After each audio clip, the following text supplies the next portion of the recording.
अस्सलाम वालेकुम दोस्तों मोहसिन बेग साहब का नाम तो आप लोगों ने सुना है। पिछले कुछ दिनों से वो मीडिया पर छाए हुए हैं। इमरान खान साहब के बड़े करीबी दोस्त, बड़े करीब रहने वाले, जिनको तब्दीली का बहुत ज़्यादा वो कहते हैं कि वो डेफ़िनेट वो भी इमरान खान साहब की बहुत सारे दूसरे लोगों की तरह बातों में आ गए और उन्होंने भी इमरान खान साहब का साथ दिया। लेकिन उनको इस बात का एहसास इमरान खान साहब की हुकूमत में आते ही हो गया था कि वो कौन से झूठ बोल रहे हैं, लोगों से झूठ बोल रहे हैं और हम भी इमरान खान साहब के धोखे में आ गए। बेग साहब ने फरमाया था अपने उस इंटरव्यू में कि 1 अरब से ज़ायद की रकम उन्होंने खुद अपने हाथों से उन लोगों में बाँटी जो इमरान खान साहब की हुकूमत या पीटीआई में आए या उनको लाने में अहम किरदार अदा किया। 1 अरब की रकम एक बंदा कह रहा है। अब जहांगीर तरीन और दूसरे सारे जो सोर्स हैं वो एक अलहदा चीज़ है, वो एक अलहदा स्टोरी है। लेकिन खाली मोहसिन अरब साहब ने अगर 1 अरब रुपया बाँटा है, तो फिर सवाल ये पैदा होता है कि वो 1 अरब रुपया आया कहाँ से? 1 अरब रुपया अरेंज कर किसने दिया? ज़ाहिर है इमरान खान साहब के ज़ुबान पे तो 1 अरब रुपया आपको कोई नहीं देगा, माँगने वाला इंसान है, उसकी आदत है वो माँग कर अपनी ज़िंदगी चलाई है उसने सारी। घर से लेके पैरों के जूतों के तस्मों से लेके, ड्रिंक से लेके, खाने से लेके हर चीज़ वो माँग कर लेता है लोगों से और वो कहता है कि जितना तजुर्बा मेरा है माँगने का, किसी का तजुर्बा नहीं है इस दुनिया में माँगने का। हाँ, वो ठीक भी कहता है। अच्छा, यहाँ पे आगे चलते हैं। मोहसिन बेग साहब ने मज़ीद क्या कहा, वो एक छोटी-सी वीडियो आपको दिखाते हैं और उसके बाद फिर इस पर बात करें। पहले ये वीडियो देख लें।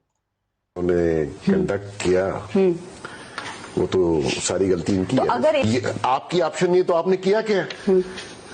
झूठ बोल के आप इक़्तिदार में आए, अभी तक झूठ बोल रहे हैं। परफॉर्मेंस आपकी सबके सामने है। मुल्क को किस नेच पे ले गए हैं आप? इसका ब्लेम आप पिछली गवर्नमेंट्स को नहीं दे सकते। दुनिया मर गई है कि खान के अलावा ऑप्शन नहीं है। ये जो पार्लियामेंट सारी बैठी है, ये आपको ऑप्शन नजर नहीं आता। आप देख लीजिएगा। आप इनसे बार बार स्टैब्लिशमेंट का पूछ रहे थे क्योंकि ये तो उस तरीके से जवाब नहीं देंगे। ठीक है जी, तो क्यों नहीं उनकी इन्वॉल्वमेंट? उनकी इन्वॉल्वमेंट नहीं तो ये कैसे चला खान 3.5 साल? ये सारे बिल कैसे पास हो गए? किसकी? पीटीआई के लोगों को पकड़ के बंद किया गया और कंटेनर।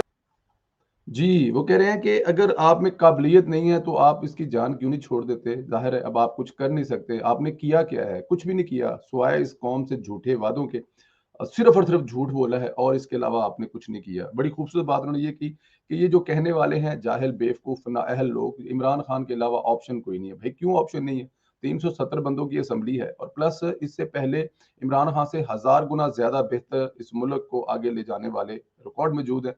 कौन कहता है कि इमरान खान के अलावा ऑप्शन नहीं है? इमरान खान तो किसी तरह से खुद ऑप्शन नहीं है।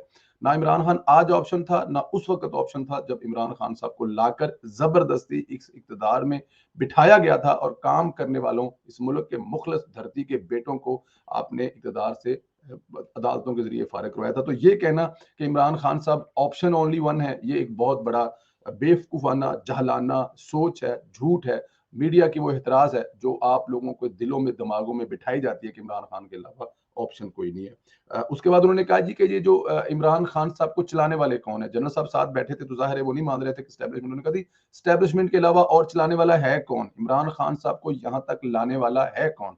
अगर एस्टेब्लिशमेंट ने साथ नहीं दिया और अगर एस्टेब्लिशमेंट में ये सारा कुछ नहीं किया, तो फिर इमरान खान यहाँ तक साढ़े 3 साल हुकूमत कर कैसे सके? जिनकी हुकूमत के साथ 2-4 बंदों के साथ हुकूमत खड़ी हो और वो भी सरफिरे किस्म के चौधरी बरादरान, एमकेएम, इसके अलावा सिंध के वडेरे, वो इमरान खान के साथ खड़े हैं, जिनको ये भी पता है कि जब हम अपने हलकों में दोबारा इलेक्शन के लिए वोट मांगने जाएंगे, तो वोट कम, छितर, जुतियां, पोले ज्यादा पड़ेंगे हमें। उसकी रीजन ये है कि उन्होंने 3 साढ़े 3 साल में किया कुछ नहीं है। बजट जो है वो सारे का सारा खा गए हैं, अरबों रुपए का कर्जा लेके खा गए हैं।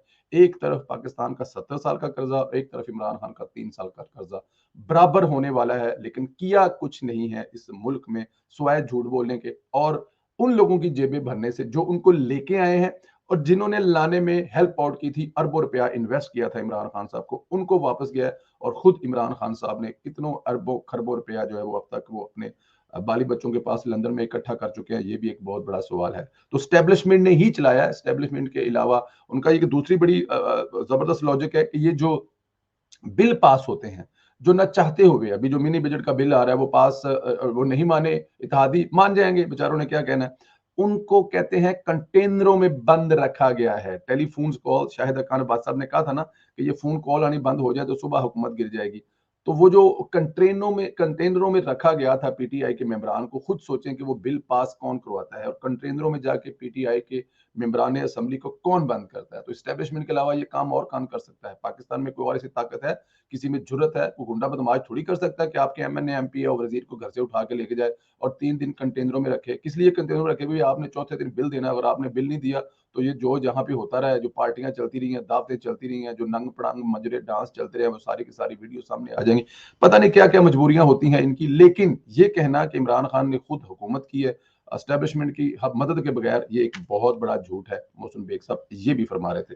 दोस्तों, आने वाले दिनों में मोहसिन बेग साहब जो हैं वो आई डोंट नो क्या क्या दुनिया को बताएंगे और क्या क्या दिखाएंगे, ये तो एक आने वाला वक्त बताएगा। लेकिन हर गुजरते दिन के साथ इमरान खान बिल्कुल इसी तरह नंगा होता जा रहा है जिस तरह आप पानी में जाने से पहले, तालाब में जाने से पहले कपड़े उतारते हैं और एक एक कपड़ा उतारते हैं अपना और फिर आप कूद जाते हैं तालाब में। इमरान खान साहब बिल्कुल इसी तरह नंगा हो रहे हैं। अपना ख्याल रखें। इजाजत।